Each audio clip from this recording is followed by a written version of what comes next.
What's that? You want to be scared? Come with me.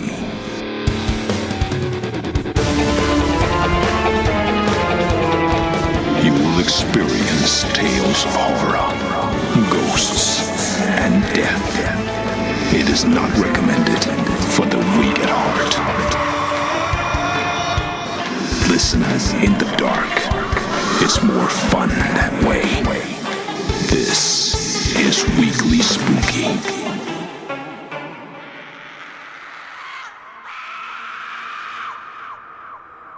Hello, my friends. It's Wednesday, and you know what that means. It's time for a little spooky in your weekly. I'm your host and narrator, Henrik Kuto, and tonight's story is all about ancient evils and promises made to them. But before we get to that, I want to take a moment to say thank you so much for taking time to listen to our show. I don't know if you've had a chance yet, but we have a brand new extra program being released every single month called Terrifying and True. We just released an episode of Terrifying and True on Monday about the Mary Celeste, the original American ghost ship. Terrifying and True is a lot like a regular Weekly Spooky, except the stories may have truly happened. So make sure to listen to that. It costs you nothing extra. It's just a little more spooky for your weekly. And if you want to hang out with other Weekly Spooky fans, and you're on Facebook, go to Facebook and type in Weekly Spooky's Tomb of Terror. It's a Facebook group where fans of the show hang out and share their favorite things in the realm of spooky. And of course, if you go to weeklyspooky.com and click on Patreon, we greatly appreciate your support. You are the folks who allow us to do this every single week and beyond. But now, my friends, I think it's time to head out into the deep woods, where something has been living for a very long time, unchanged in nature, and always so very hungry. So get comfortable, and we'll listen to the story after these quick words from our sponsors. Old Bones by Joe Solmo. Old Bones is what my grandpa used to call him back in the days of black and white TVs. I've never seen him myself, but I was sure he existed.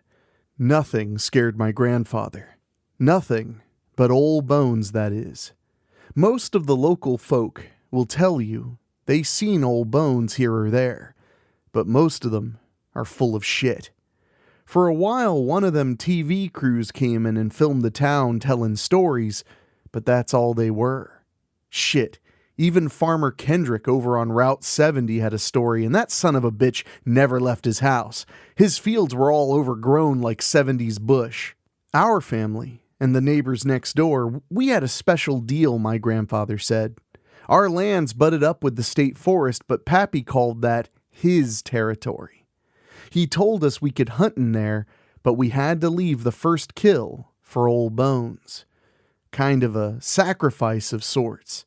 An offering so he would leave us alone when we were out there, as long as we didn't cross the markings along the creek. We would shoot a nice buck and have to leave it in the clearing. It pissed me off, but not enough to cross Old Bones. Usually a day or so later we'd find the carcass, most of the meat gone, strung up in the damned trees of all places. Could it be a mountain lion? They are around, but rare, and I've never seen one in these parts, but I have seen the tracks of Old Bones left under the tree. I would ask my grandfather all the time what Old Bones looks like. He'd always say if I ever saw him, I was sure to shit my pants and run if I was lucky. Not very descriptive, I know. I pressed him once, when he took me hunting on my 16th birthday. He had gotten me a nice 30-06 and we had sighted it in the night before. He had gone hunting without me 2 days prior and gave up an offering to Old Bones, so my kill would be ours. We reached the tree where he had lain our buck, and we saw the tracks come into the clearing, as fresh as this morning. Big tracks, looking like a giant moose's print. We get moose now and again in northern New York, but I've never seen a bull that big. The tracks were over a foot long, twice as big as I've ever seen myself in these here woods. Is Old Bones just a big moose? Is that what you're afraid of? I asked him. Don't be simple, boy. There ain't a moose I'd run from when I got a loaded rifle, was his reply as I studied those tracks.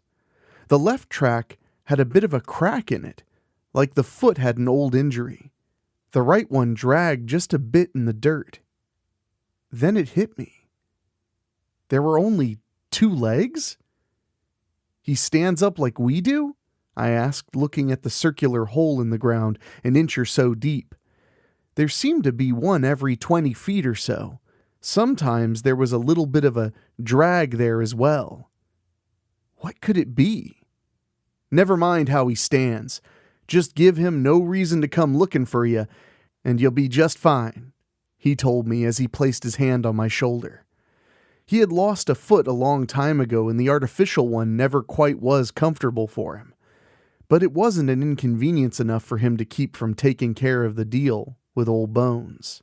I kept my eyes peeled that trip, but never got a peek at Old Bones, even though I got the feeling something was peeping on me. But then again, I always got that feeling when I was in those woods. The deeper in, the darker the forest got. Some of those trees were 100 feet tall or more. The old-growth forest kept out all but the most persistent sunlight.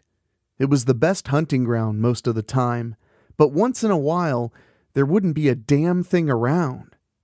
No birds, no game, nothing. Just dead silence in the forest. On those trips, we learned to give up early and come home. We'd have better luck another time. My Uncle Jim once said he caught a glimpse of what had to be Old Bones. It was a foggy morning, and he said the forest just got real quiet-like. He stood still as the hair raised on the back of his neck. He said he knew Old Bones was near because the rest of the animals had the good sense to fuck off somewhere else. He stood there, peering into the forest, and he said standing next to a large pine tree was Old Bones, about 50 yards out, barely perceptible in the fog. He said it slid through the forest, its great limbs having no problem as it traversed the uneven forest floor. He was too scared to get a closer look. He said it stopped between the trees and sniffed the air for a moment. 2 large sniffs before turning to face my uncle. He said its eyes smoldered even in the fog, cutting through. It stared a hole into him for about 10 seconds or so, before nodding and moving on through the forest. Uncle Jim said he sat there waiting for Old Bones to go on about his business. Whether he was too scared or was playing it smart was anyone's guess. He listened as the thing moved through the forest, creaking branches and heavy footfalls fading into the distance. He told me Old Bones was tall, like really tall, and if he didn't move, he would have mistaken him for a tree at that distance. I asked him if he saw a Bigfoot, and he told me it was nothing like that. He said it was something older. Much older. Now, I must tell you, Uncle Jim was a drinker, but we'd like to give him the benefit of the doubt, since he doesn't usually drink in the AM. He died about a month after that, so we can't ask him now. The neighbor boy Neil saw him once. We didn't believe him at first on account of the kid is slow in the head, but I guess his eyes worked just fine. His daddy came running over all excited to talk to my father about it. I watched him from the doorway to my room because it was past my bedtime.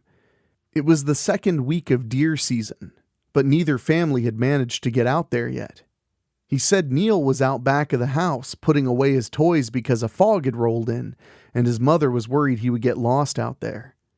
Said it was standing there, next to the barn, looking at him, its eyes burning straight into his soul. Neil pissed himself and started to cry. I listened as he described Old Bones to my dad from Neil's account. It was almost as tall as the gable roof on the old 2-story barn they had. Said it just stared at him until his mom came out of the screen door looking for him. That thing hadn't been oiled in ages. The creak probably scared him off, if you ask me. Anyway, they said it took long strides and moved off into the woods past the field behind the barn, taking one of their sheep with it. Held it in one large hand.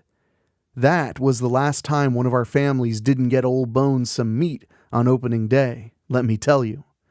It didn't hurt to offer up some other times as well. It never went to waste. Old Bones always found what we left for him. Was it a creature or a man? I may never find out myself, and I think I'm okay with that. I was fascinated as a kid, but after everyone's stories, I think I'm good, you know? As an adult, I really don't want nothing to do with it.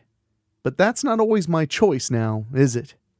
I wanted to let you know that about 10 or so years ago, there was a couple of campers that went out there and went too far, crossing Old Bones Creek without any regard or offering.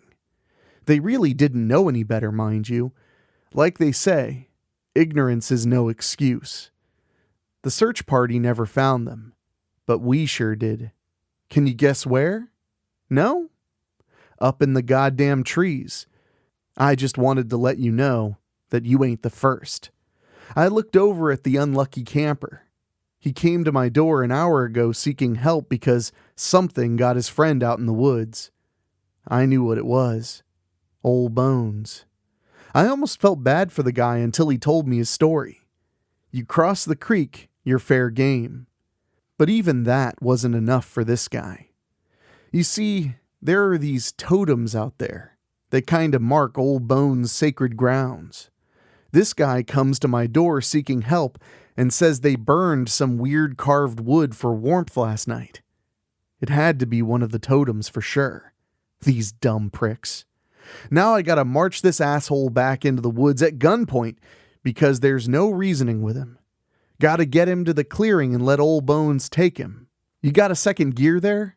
You're awfully slow, I said. I don't understand why you're doing this. If you didn't want to help me, I could have gone somewhere else, the camper said to me. You gotta learn. That's not an option. You know what got your buddy?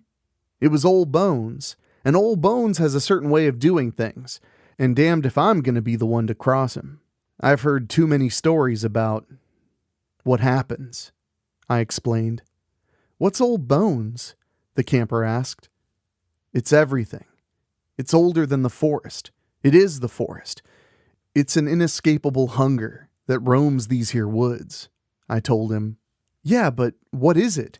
The annoying fuck asked. Around here, we say it's a god. We revere it. We take care of its needs, and it lets us hunt his land to feed our families.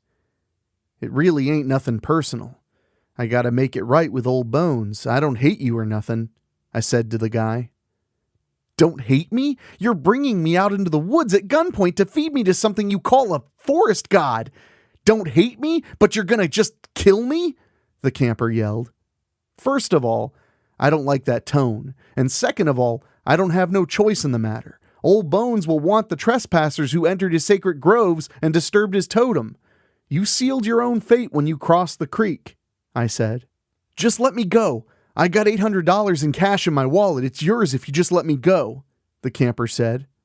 I shook my head at his stupidity. That money is already mine. Old Bones has no use for it. Hand it over, I said, pointing the barrel of that .30-06 I got so long ago at him. He sighed and handed over the cash. What did we learn here today? I asked. He just stared back at me with anger. We learned to keep our mouths shut, I finished for him. We walked further down the path my grandpa walked all those years ago. I knew it pretty well, but he knew it inside out. It's a shame he's gone. He would have gotten a kick out of this camper's predicament. I could hear the sound of the creek now. We were close. Once we reached it, the path followed it south for about a mile or so. Then comes the clearing. What's going to happen to me? The camper asked now that he had calmed down.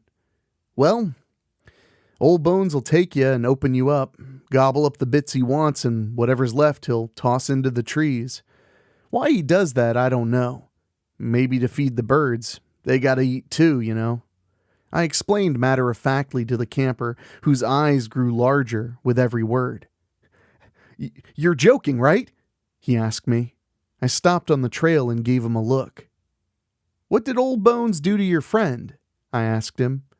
It pulled him right out of our tent. It was dark. I just heard the screaming. By the time I found the flashlight, there was nothing but a blood trail. I followed it for a bit, but then it just ended, the camper said, forlorn. Did you look up in the trees? I asked him. Why the fuck would I do that? He queried. I bet that's where Old Bones stuck him, had his fill and tossed him to the clouds, like the early season stags we leave for him. Your friend is up in the branches, I'd bet you. Well, I'll bet you $800, I joked with the camper. You're demented, you know that, right? There's something off in your brain, the camper said. I smacked him with the barrel of the rifle and pointed it down the trail. For a second, I thought he was going to try something, but he gave up and started walking off. Why should I keep going? He said defiantly, and stopped in the path a moment later. I'm gonna die either way. I'd rather get shot than ripped apart, he reasoned. Well, it ain't your choice, son, I explained, and pointed yonder with the barrel of my gun. The clearing was just ahead. He looked like he was going to make a run for it, but I kept the barrel pointing right between his eyes. I figured he was bluffing anyway. I took him for a coward, and $800. Get on in there by that stump, I commanded him. He waited a second or so before following his orders. I took the rope from my pocket and followed him over. I tied him up against the stump, eyeing the carvings on it. Grandpa said it was the natives that lived here a long time ago that carved into the stump. It sure was weathered enough. Grandpa said the carvings tell how to leave offerings for Old Bones. It's how our family figured it all out. Live food gets tied up, but the dead won't run away. I've never left live food before, but there's always a first time. I remember my grandpa telling my father how to do it when we came across a stag with a broken leg. It was crazy to try to grab the thing, but it had to have been struggling for days and was just tuckered out. We got it to the clearing, then they told me to leave, to go home and tell Mom they'd be back soon.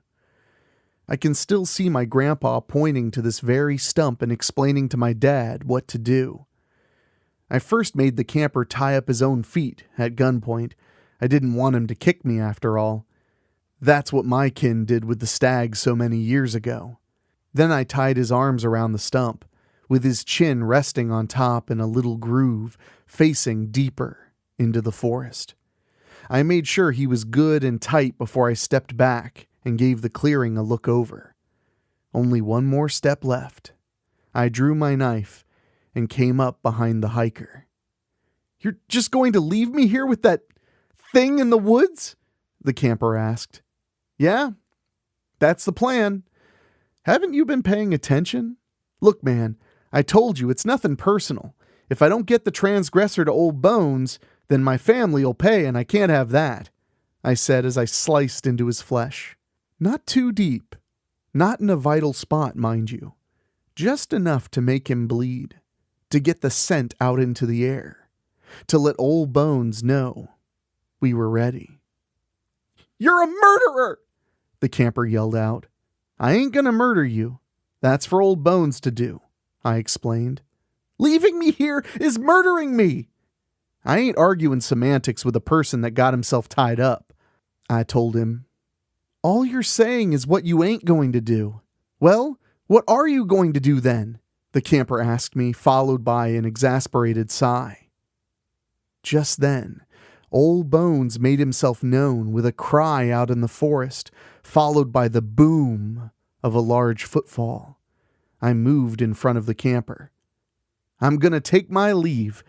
Give my regards to Old Bones," I said, and turned towards the trail back home.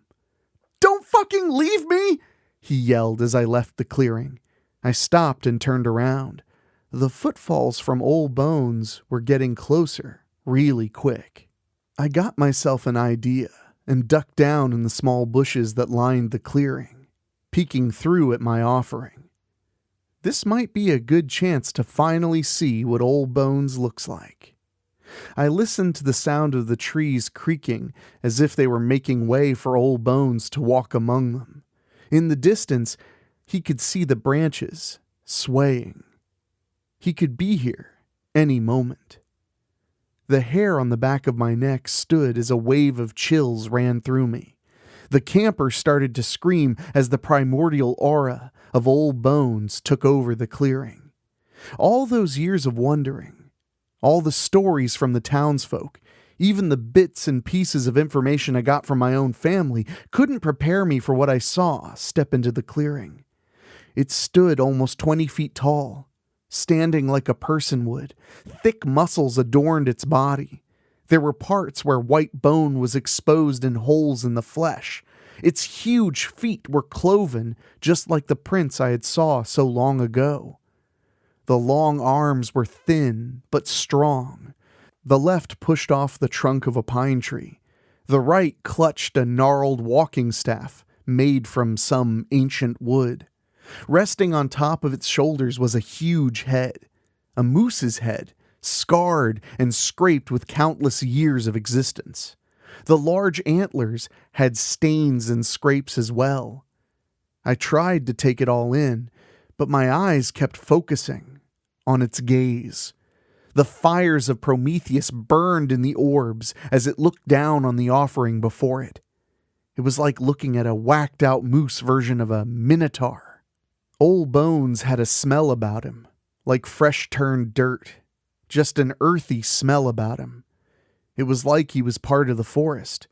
He blended in so well, except for those eyes, currently focused on the camper.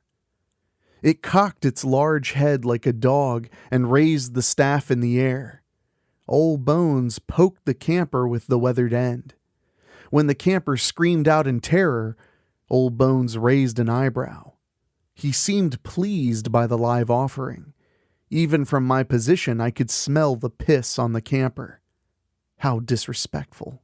With a large hand, Old Bones grabbed the camper and raised him into the air, snapping my ropes like they were nothing. He opened his large moose jaw. Inside weren't the teeth of a moose, but sharp fangs of a carnivore. It bit off the camper's head in a snap, and I nearly lost my lunch. I would have been sad too. My wife makes a mean chicken salad.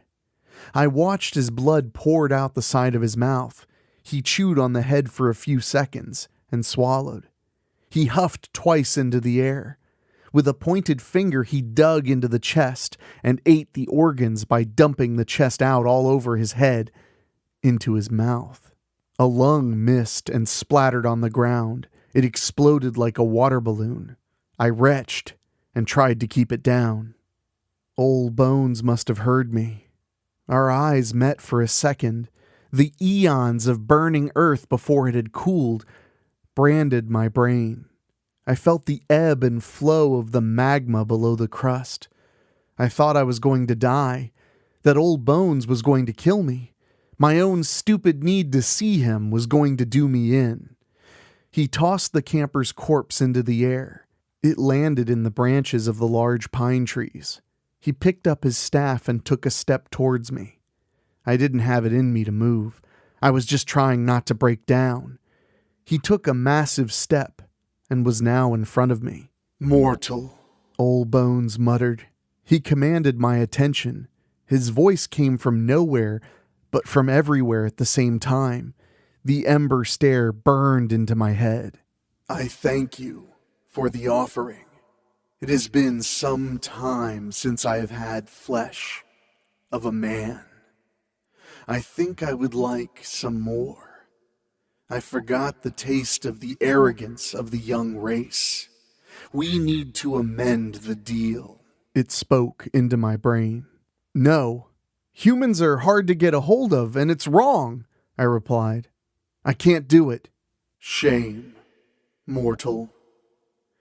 If I do not receive a live offering of man-flesh by the longest day of the year, then I shall take my payment from the farms. Anything else, please, don't ask this of me, I begged. I have spoken, Old Bones said, and turned from me. He walked into the woods without another word. I looked at the camper in the trees, almost envying him, if I was being honest. Now I had to go home and explain to our families the new terms. We dare not go against Old Bones, not if we want to protect our loved ones. At least now I know what Old Bones looks like. If only I had left the clearing, I never would have seen Old Bones or interacted with him. Everyone that has seen Old Bones has had to pay a price, and mine will be paid in man-flesh.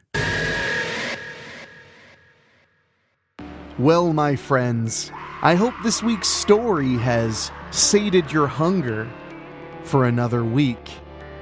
Old Bones is waiting for you, and he's hungry.